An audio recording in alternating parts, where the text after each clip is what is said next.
It was Analis who heard the click, a dry sound, almost imperceptible, coming from inside the pocket watch she had been holding for half an hour with a watchmaker's key in her trembling hand. Grandfather, Otacilio, was sitting in front of her, his eyes fixed on that aged metal object, as if it were capable of exploding. "Girl, put that down," he said, his voice tight. "I've already told you that watch is not to be touched."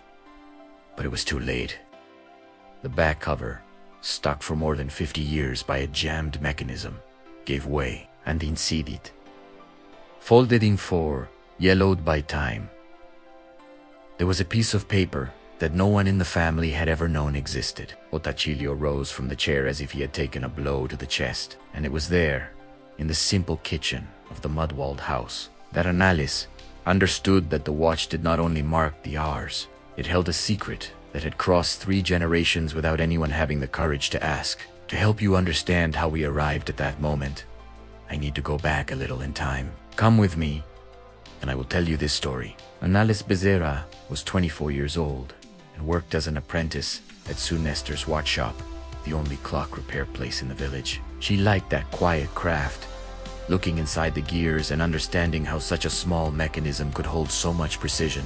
Perhaps that was why she also liked to understand people, searching for the hidden gear behind each one's silence. And no one was more silent when the subject was his own past than grandfather Otat. He was 78 years old, with the thick hands of a man who had worked all his life tilling the family land, and a quiet manner that everyone respected without asking too many questions. He lived with his wife, Donna Ingela, 75, in a simple house in the middle of the small farm the family had cultivated for decades, planting corn and beans and raising a few head of cattle. The farm sat on good land, cut by a stream that never dried even in the harshest summer, next to the lands of Bellarmino Prado, a wealthy farmer who for years had had his eye on that specific piece of ground near the water. "Your father, Ivo, is hard-pressed," Donna Angela said one Sunday while setting the table for the family lunch. Bellarmino offered to buy the lower part of the farm, the one near the stream.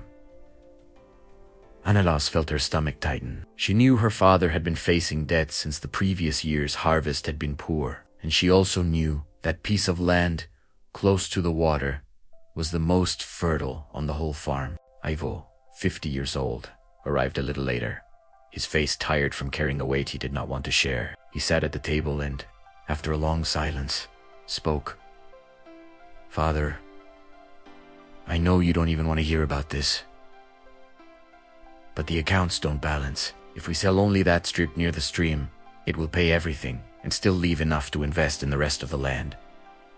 Otacilio struck his spoon on the table harder than he meant to. "This land is not for sale, Ivo. Never. As long as I breathe, no one touches that piece." "But why, Father? You've never explained to me why that part is so important. It's just land." The old man did not answer.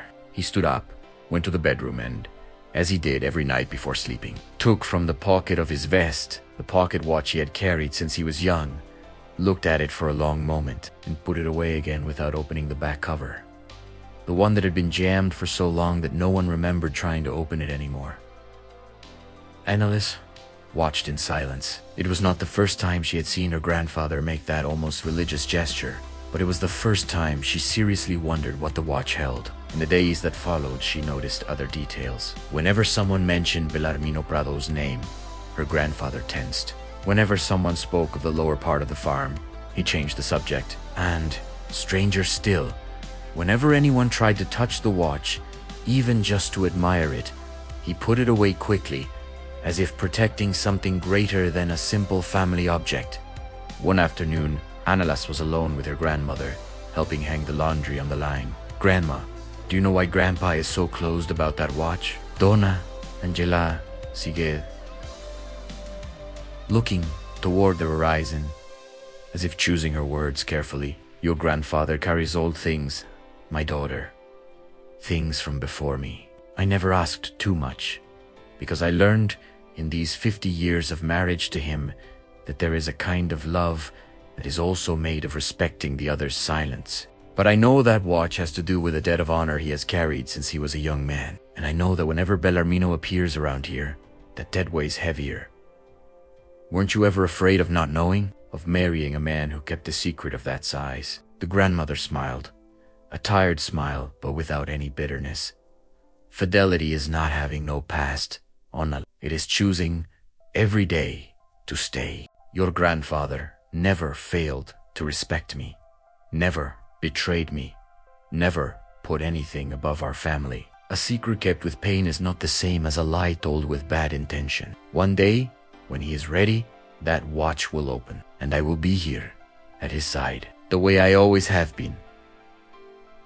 In the following days, Annales began to watch her grandfather with different eyes. She noticed that on the nights when the subject of the land came up at the table, he went out to the porch and stayed for hours looking at the horizon, the watch in his hand, without saying a word. She also noticed that Dana Angele, though she never demanded explanations, always took a cup of coffee to him at those hours, sat beside him, and remained in companionable silence, asking nothing.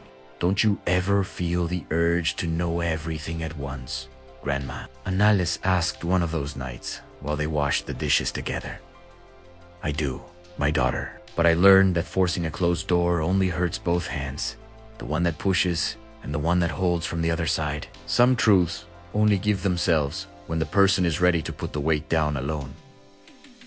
That conversation stayed, hammering in Annales' head for weeks, and destiny, as it often does,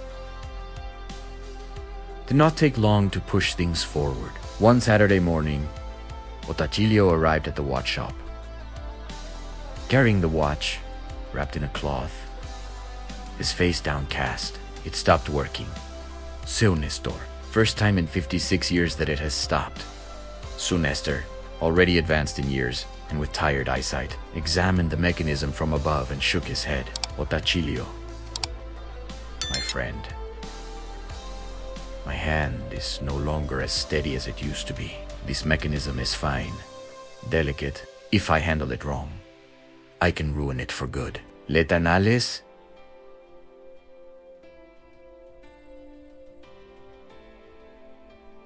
try. She has a good hand, a good eye, and a patience. I no longer have. Otacilio hesitated. He looked at his granddaughter as if measuring an enormous risk. But the stopped watch was like a piece of himself silenced, and that hurt more than the fear of letting go of control. All right, he said at last, his voice hoarse, but on one condition. You do not open the back cover, only the top one, for the hand's mechanism. The back stays closed.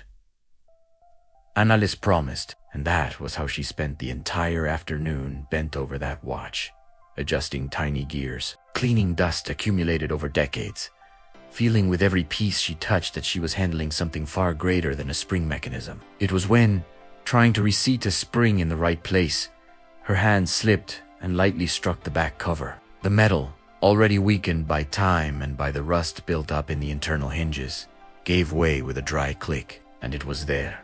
At the exact instant, the cover opened by itself, revealing the folded paper hidden inside for more than 5 decades. That our story reached the moment I told you at the beginning. Otacilio stood still, looking at the yellowed paper in his granddaughter's hand, as if time had suddenly gone back 56 years. Grandpa, Annales whispered carefully, do you want me to put this away without reading it? The old man sat down slowly in the nearest chair, his hands trembling, and for a long moment said nothing. Then, with moist eyes, he spoke. No, my daughter, I think it is time. I have carried this weight alone for far too long. And that was how it, for the first time in his life, told the whole story. It was 22 years old when he met Zulaide, Andrade, daughter of Su Firmino, a simple farmer who lived on the lower part of that same farm, right where the strip of land near the stream that Bellarmino so wanted to buy now stood. At that time, the land did not yet belong entirely to Otacilio's family. It was divided between 2 neighboring families, the Becerra, owners of the upper part, and the Andrada, owners of the lower part. Zuleide was 19, with a smiling way of facing life, even with little. and a way of looking at Otacilio that made him forget any tiredness after a full day of work in the fields. The two fell in love slowly, the way people fall in love who grow up seeing each other every day. Between planting and harvest, between conversations at the edge of the stream and the complicit silences after Sunday Mass. Su Firmino liked the young man and saw in him a man of his word. So when Otacilio asked for Zulaid's hand in marriage, the old farmer accepted willingly, with one condition.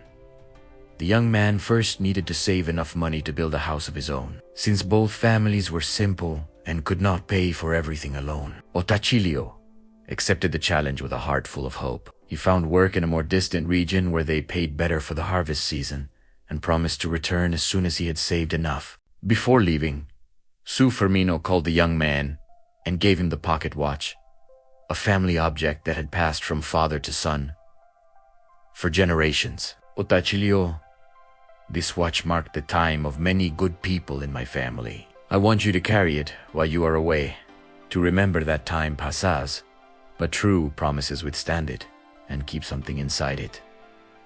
A document that proves that when the two of you marry, the strip of land near the stream will become part of Zulaid's dowry, joined to your part. Do not open that cover until the wedding day. It is a promise between the two of us.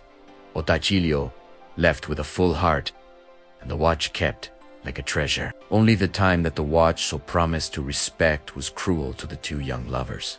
While Otacilio worked far away, an older brother of Zulaid, an ambitious man named Diraldo Andrade, began to interfere in his father's affairs, indebting the family through gambling and bad deals. Diraldo saw in Belarmino Prado, already then a man of growing means, an easy way out.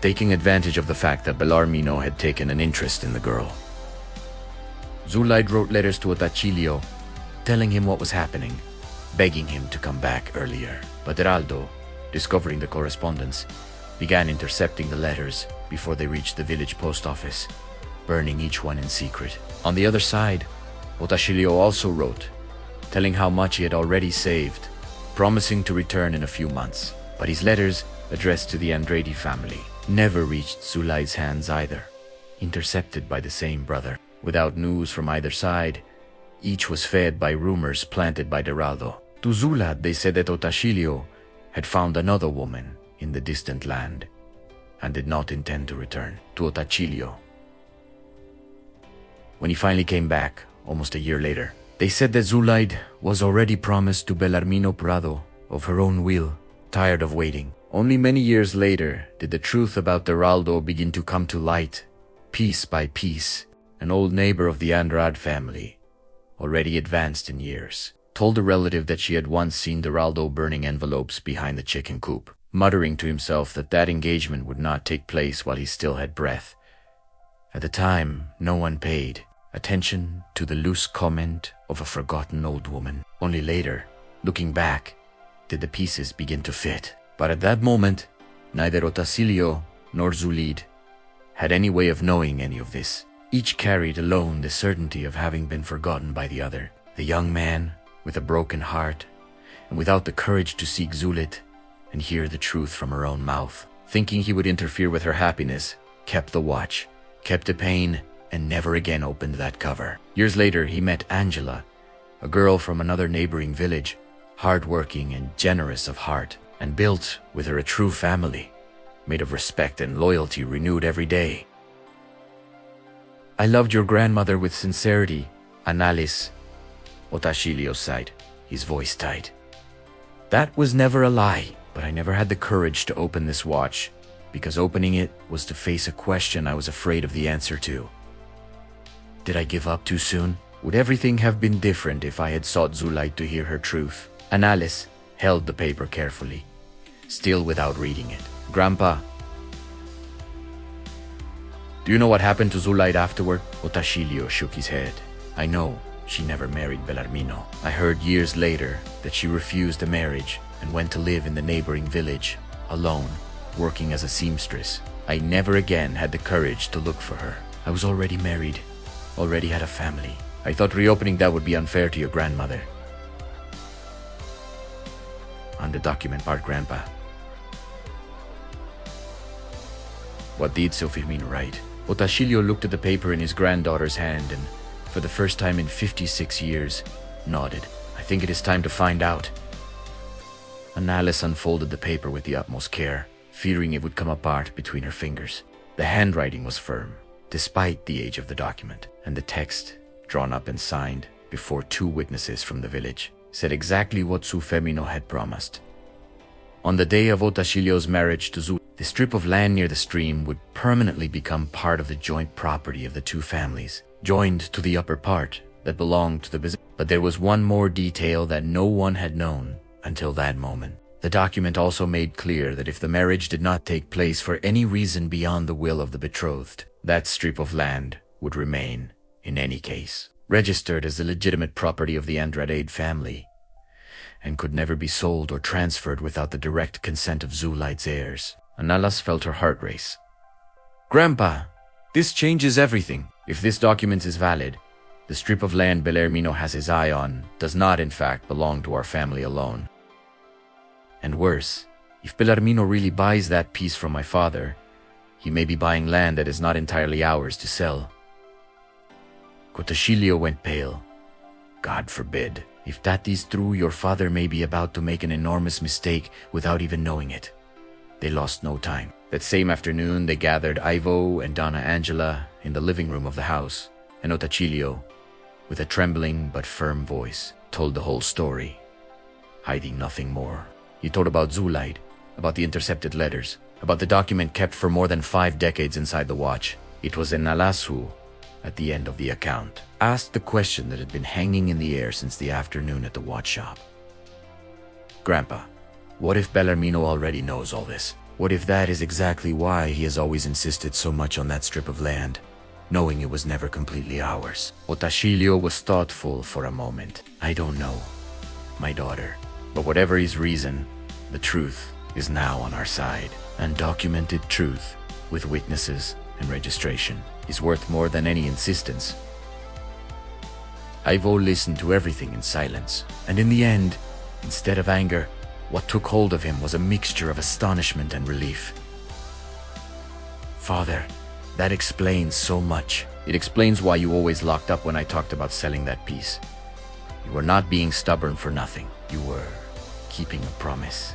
Donna Angela held her husband's hand, her eyes full of tears, but her face calm. I always knew there was something like this, Otacilio. And I always trusted you. Now I understand the size of what you carried alone all this time. The first step was to seek a lawyer in the region to verify the validity of the document against an old notary registry, half forgotten but still existing in the district archives. After a few days of research, the confirmation arrived. The document was, in fact, legitimate, registered decades earlier, and never formally revoked. The second step, perhaps the hardest of all for Otacilio, was to seek out Zu. She still lived in the neighboring village, now 77 years old, alone because she had never married, surrounded by the affection of a grandson named Vicente, son of a niece she had raised as her own when the boy's parents had to move away for work. Vicente, 26, had graduated in agronomy and helped his grandmother with the small garden and the sewing she still kept to supplement her income. The meeting between Otacilio and Zulid, after 56 years, took place on the simple porch of her house, with Annalise and Vicente nearby, ready to support the 2 elderly people if the emotion became too great. Zulaid, seeing Otacilio standing there with the watch in his hand, brought her hand to her chest. I knew that one day this watch would speak again, she said, her voice tight but serene. Otacilio told everything. The letters that never arrived, the rumors planted by Duraldo, the fear that kept him from seeking the truth at the time. Zulaid listened with tears in her eyes, but without any rancor. I also never knew the complete truth, Otacilio. I lived 4 years thinking you had forgotten me on purpose.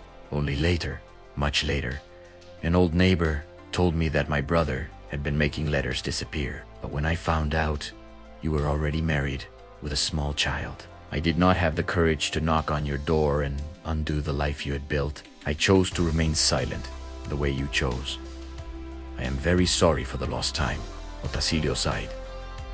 I am too, Zulaid answered. But look at what remained of all that time. You built a beautiful, loyal family with Angela. I raised Vicente with all the love I had stored. And now, see, our grandchildren are here, side by side.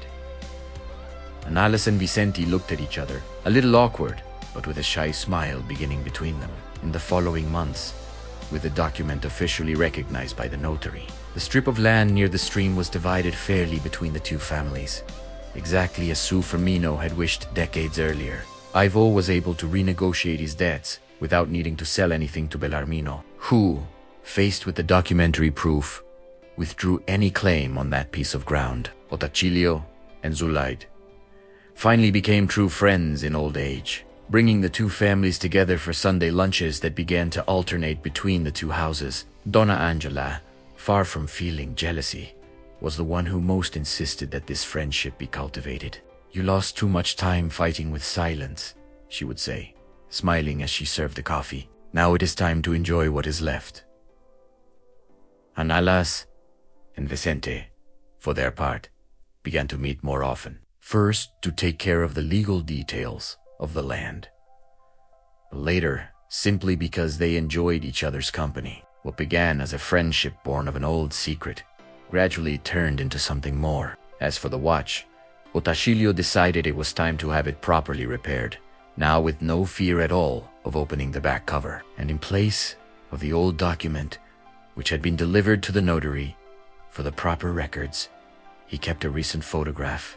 Himself, Angela, Zuleide, Vicente Anales, and Ivo, all together at one of the Sunday lunches that now brought the two families together. This watch held a pain for 56 years, Otacilio said, showing the new photograph carefully kept inside the cover. Now it will hold a joy. At the end of this story, there remains a question worth carrying with us. How many secrets do we keep out of fear, thinking we are protecting someone, when in truth, we are only postponing a truth that, sooner or later, needs to come to light? Otacilio spent more than 5 decades believing that silence was the safest way to honor a promise and protect his own family. But what life showed in the end is that the truth told with courage rarely destroys what has already been built. With real love, it only reveals the true size of what was lived. Otacilio's fidelity to Angela was never at risk, because fidelity is not the absence of a past. It is the renewed choice, every day, to honor the one who is at your side. And the love between him and Zulaid, interrupted by destiny and by the malice of others, found, even late, a beautiful way to resolve itself, not in regret, but in sincere friendship and in grandchildren who could meet without the weight of old grievances. If this story touched your heart, it fulfilled its purpose. And if you reached here moved, I invite you to leave in the comments a little piece of your own story, some family secret, some old promise that still echoes in your house. We love reading every word you leave here. Don't forget to subscribe to the channel so you don't miss the next stories, because we always have a new emotion stored away, waiting for the right time to open, just like Otacilio's watch.